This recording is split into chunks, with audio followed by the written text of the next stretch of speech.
শুভ সকাল বন্ধুরা, তোমরা কেমন আছো? ঠাকুরের কৃপায় আশা করছি তোমরা খুব ভালো আছো। আমি খুব ভালো আছি। গণিতা হাউস লাইফে একটা সুন্দর ব্লগ নিয়ে চলে এলাম। তো এইদিকে বন্ধুরা দেখতে পাচ্ছি বাবুসানে স্কুল ড্রেসে শরবত খাচ্ছে। তো এইখানে আমাদের লোকালে যারা থাকে তারা জানতেই পারবে, এখানে হচ্ছে ডাবর মোড় একটা। তো ওইখানে একটু শরবত বিতরণ করছে, এই যে দেখিয়ে দিচ্ছি ঘুরে। তো শরবত বিতরণ করছে, তার জন্য তোমার দাদা ভাই জলদিসটা পেয়েছিলো এমনিতে, তো বাবুসোনাকে খাইয়ে দিলাম। আর এই যে একবারে বাড়িতে এসে স্নান টান করে, আর এদিকে বাড়িতে পুজো হচ্ছে, পূর্ণিমা পুজো হচ্ছে। তো বন্ধুরা আমি এখন দুদিন ভিডিও দিইনি, ভিডিও দিতে পারিনি, কারণ খুব শরীরটা খারাপ ছিল। তার জন্য জানি না শরীরে এমনি কেন হচ্ছে, কিছু বুঝতে পারছি না। তো এদিকে এই যে আমাদের ঘরে পূর্ণিমা পুজো হচ্ছে, তো এদিকে পুজো করতে বসিয়ে দিয়েছে। তো আমাদের প্রত্যেক মাসে যেটা পুজো হয়, তো অল্প অল্প করে সব কিছু শেয়ার করছি। তো সকাল থেকে ভিডিওটা আমি খুব একটা ভালো করে করতে পারিনি। আর সকাল থেকে কোনো কিছু রান্না হয়নি, যেগুলো বাড়িতে যারা আছে মানে ছেলেগুলো তারা সব ভাত খাবে, সে ভাত ডাল পোস্ত জাস্ট একটা নর্মাল খাবার একটা হয়েছে। আর এদিকে মা এই ভুজির জন্য চাল বার করে নিচ্ছে, আর ফল টল সব আমি বানিয়ে রেখে দিয়েছিলাম রেডি করে। আর ওই যে বাবুসোনা বদমাইশি করছে, দেখতেই পাচ্ছ। উঠলোই নাই।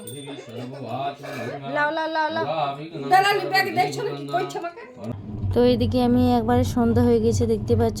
আমি এতগুলো ভেজে আমি উঠে গেছি। তারপরে একদম ভুলে গেছিলাম যে ভিডিও করতে হবে, তখন চলো খানিকটা ভিডিও করে নিই। তো এইদিকে অর্ধেকটা ভাজা হয়ে গেছে, হাঁড়ির মধ্যে রেখে দিয়েছি। আর এই যে থালার মধ্যে দিল, বাবুসোনাকে খাইয়ে দিয়েছি রুটি আর তরকারি। তো আমিও নিয়ে বসে গেছি। তো কটা ছাতু ভরা করেছিল। তো চলো এদিকে আমি দুটো নিয়ে পরে আমি খেতে বসে গেছি। তো এটা আমি খেয়ে নেবো। আর সকাল থেকে কিছু খাওয়া হয়নি, জাস্ট প্রসাদ খেয়েছি। প্রসাদ খেয়ে আমি আমার শাশুড়ি মা দুজনে প্রসাদ খেয়ে আছি। আর রুমের মধ্যে ফ্যান চালিয়ে আরামসে বসে বসে খাচ্ছি। আর বাবুসোনাকে খাইয়ে দিয়েছি, ওই ঘরে বসে আছে। আর এই যে খেয়ে নিচ্ছি একটু। এখন প্রায় 8টা মতন বাজছে। তো চলো বন্ধু তোমাদেরকে দেখিয়ে দিই। আর আমি একটু জানলাটা লাগিয়ে নিয়েছিলাম, কারণ রাত হয়ে গেছে। তো এই যে দেখিয়ে দিচ্ছি ছিঁড়ে।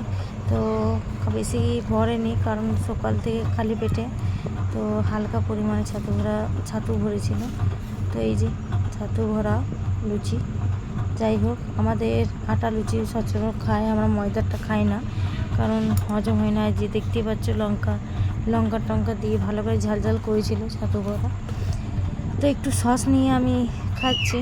তো এই যে দেখিয়ে দিচ্ছি। তো ভালোই লাগছিলো একটু, সকাল থেকে যেহেতু খাইনি কিছু, তো ঝাল মুখে ভালো লাগছিলো খেতে। তো এই যে ঝাল মুখে খুব ভালো লাগছিলো খেতে। তো এই যে খেয়ে নিচ্ছে। আর নাকেরটা পুরো কেমন লাগছে বন্ধুরা কমেন্ট করে জানাবে। আর প্রচুর পরিমাণে সর্দি হয়ে গেছে, তো নাকটা খুলে দেবো। তো চলো বন্ধুরা, এইবারে হচ্ছে তার পরের দিনে আর ভিডিও করতে পারিনি। খেয়ে বাবুসোনাকে খাইয়ে ঘুম পাড়িয়ে দিয়েছি। আর এটা হচ্ছে একটা কাপ্তান চুড়িদার বানাচ্ছি, আর প্লাজো এই যে বানিয়ে আমি দেখিয়ে দিচ্ছি। তো এই যে প্লাজো প্যান্ট আর এই যে কাপ্তান চুড়িদার। তো যেহেতু আমি সেলাই শেখাচ্ছিলাম, আমি সেলাই যাচ্ছি, সেটা তো ভিডিওটা আমি সব কিছু শেয়ার করেছি তোমাদের সঙ্গে। আর ওই যে মেশিনের মধ্যে সব টুকরি কাপড় পরে রয়েছে। আর এটা হচ্ছে সন্ধ্যাবেলায় আমি একটু বাজার বেরোবো তোমার দাদা ভাইয়ের সঙ্গে, তো তার জন্য এই ভিডিওটা একটুকু ক্লিক করে নিলাম। তো এই যে চুড়িদারটা পরে কেমন লাগছে। আর কালকে আমি একটু বাপের বাড়ি যাব। তো বাপের বাড়ি আসাতে আমার কোনো ভিডিও হয়নি, কারণ মা আমার তীর্থ করে বাড়িতে আসছে, তো কোনো ভিডিও আমি করতে পারিনি। 2 দিন পর আমি ভিডিওটা আপলোড করছি, কারণ এখানে এসে খুব পরিমাণে খাটালি হচ্ছে তার জন্য। আর এই যে কাপ্তান চুড়িদারটা একটু প্লিজ কমেন্ট করে জানাবে।